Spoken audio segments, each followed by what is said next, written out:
Well, I'm the head of the standards department, which includes all the archiving from the moment it comes into the building and acquisitions through to the conservation and the digitisation, as well as the storage of all the collection items. And it ranges across film and video to documentation, which includes manuscripts and books, costumes, still photos, and equipment, amongst other things. The bulk of our work is with film and video formats. So the film formats are comparatively straightforward, although some of them are quite old. But the video formats, there are dozens of them as the technology kept changing, as it improved, and also manufacturers wanted to put new things on the market. So video technology ranges from very early 2-inch tape, which was sort of massive and only owned by broadcasters, down to sort of the very small tape formats like DV or Video 8, and of course home formats like VHS. But in between all those, there's a number of other formats that came and went rather quickly, and they can be a big challenge for us. Well, the principles for the storing for audiovisual material is reasonably similar to what happens with museums and other archives. We do want to spread out things geographically. I mean, the sound archive part of Ngā Sound and Vision was really badly affected by the earthquake. Although we didn't lose any collection items, they've had to move twice since then, and it really reinforced the importance of geographic separation.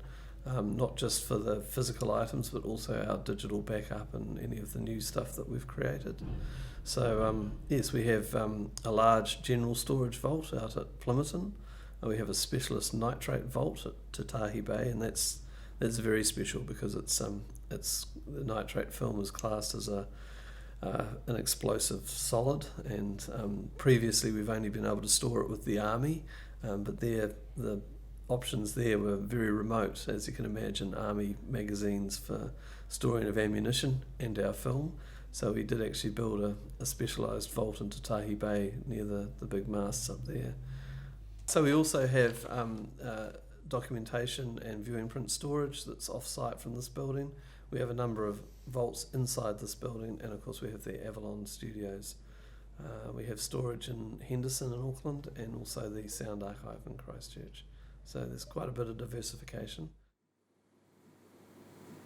The overarching title is called Moving Image Conservator, but I see myself as a film technician.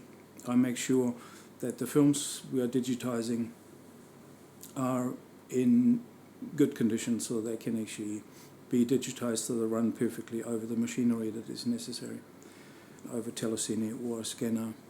I do condition reporting. I just assess the condition of the film, because when you open a film can that hasn't been open for a long time, you don't know what to expect. And as films age, that is always a surprise. Films can fall apart in the places, they can shrink, the colour can change, they can fade, all sorts of things can happen, and basically that is my job to work out and also to suggest the best approach for digitisation or telecine, depends. Before the films actually come to us, the biggest hazard is hasty decisions and people who don't appreciate film getting their hands on them and throwing them away. Once they come to us, they're in fairly safe hands, but when films are not stored properly, at somebody's house, humidity, temperature, bacteria, all these things, and normal aging, chemical processes, chemical changes, can alter the film, can destroy the film.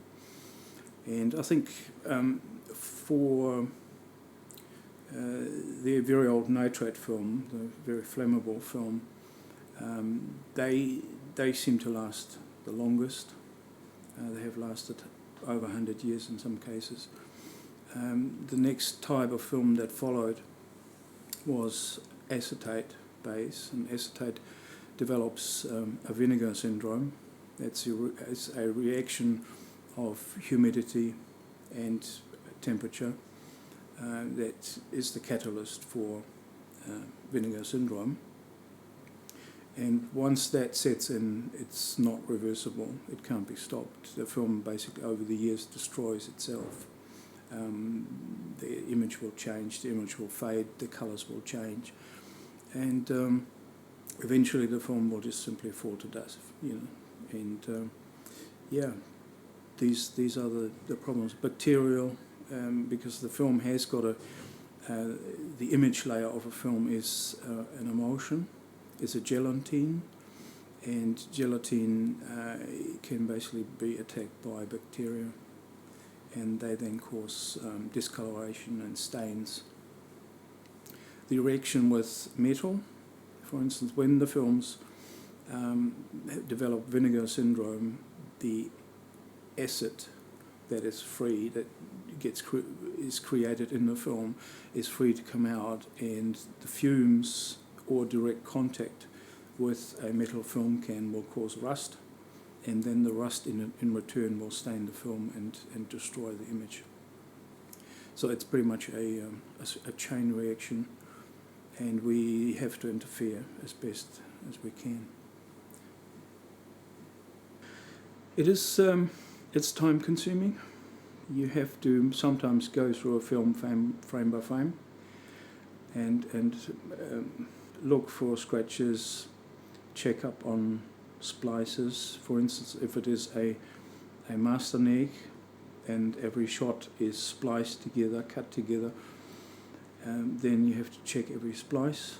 And for a feature film, we're looking at about 1,500 to 2,000, 2,500 splices for a 90-minute film. For a documentary, it will be very similar. So if we digitize from the master material, then all these splices will have to be checked, twisted, bent a little bit to make sure they don't pop open when it matters. So a great deal of detail preparation is necessary. And if you're dealing with different stocks, different film types, on location you can shoot with a faster stock or with a slower stock. Depends. If you shoot at night, you have a faster stock. You shoot at daytime, bright sunshine, you have a slower stock. So these stocks are different when it comes to scanning them. So that will have to be established where the changes are in the roll between stocks. And I take frame count and let our scanning department know where these changes are. So I do a lot of paperwork and a lot of logging to establish all that. So the whole process is very time consuming. Also, you have to sometimes establish whether you're dealing with the correct picture version to go with your sound. Sometimes various versions were made of a film, the New Zealand version, the international version where shots were cut out, and sometimes you don't know what sound you have to go with it, so you have to basically synchronize in a synchronizer picture and sound and see if they both end up at the right place, at the right sync mark. If it's not the case, then we have to see further what needs doing. The experimental flights of the Fisher Monoplane, which is a film that was made originally in 1913. The Fisher Monoplane was a New Zealand-built plane by a Wellington man called Percy Fisher, and he flew this plane, or his pilot flew this plane in the Wairarapa for the first time on the 21st of June 1913, and on site was a cameraman who made this film. And I'd seen this film in a screening we did here at Ngatonga, and I was interested in looking at the original material. So I ordered that from the vault and had a good look. And I thought there's more in it. There's more quality to be had from this film. And so it went on and on. We ended up digitizing this film and having a screening in our cinema.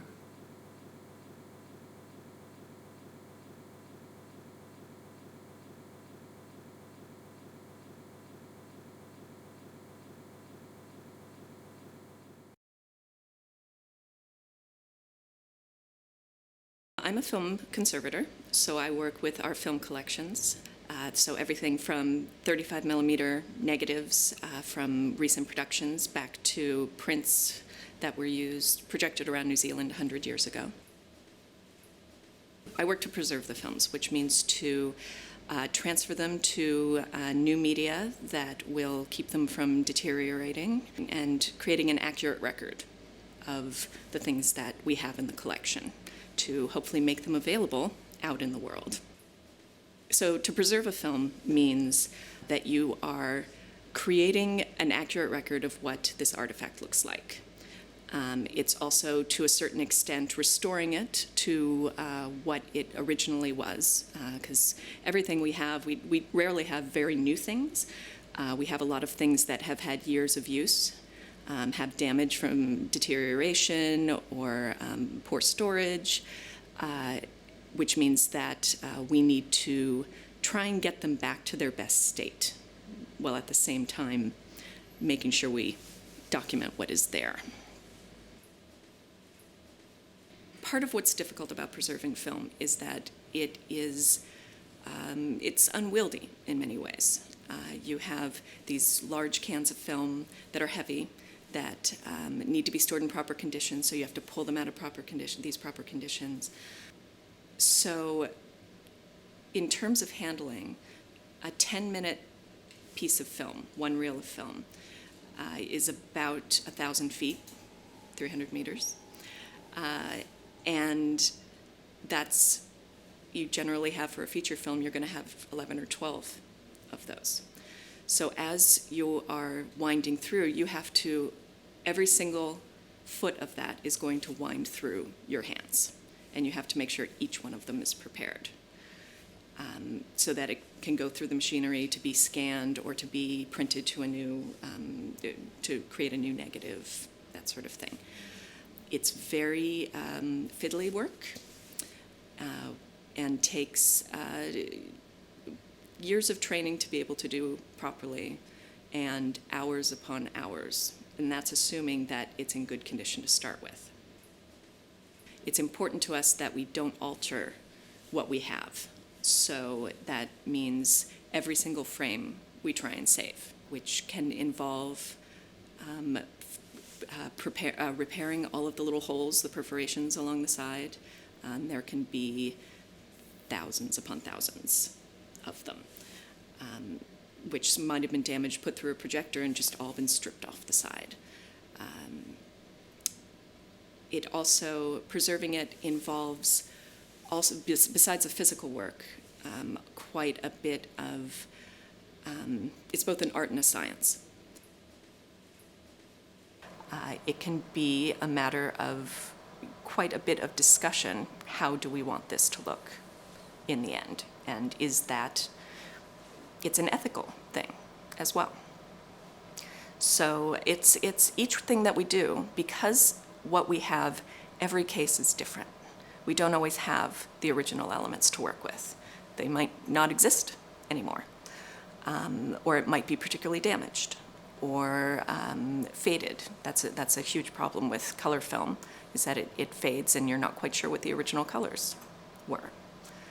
So we have lots and lots of discussions. Part of a project that I worked on previously was looking at what we hold in our vaults and identifying as many of the international productions as possible. It's something that people don't usually have the luxury of doing, but we were able to get funding for this project. And it turns out, as one of the things we were looking at, turned out to have been one of the first films that Alfred Hitchcock ever worked on. And it's a very strange film called The White Shadow, but it's really beautiful in many ways. That was one. It got a lot of press, and we did a full restoration on it and all that. But what was great about it was it drew attention to what we do. There was another one that was in very similar shape, in that there were pieces of it everywhere. Like it had gotten cut to be used as just sort of leader, sort of just to wrap up films. And we pulled it from all over these little places in the collection, and it turns out some had come in from different depositors, and it was kind of a mess.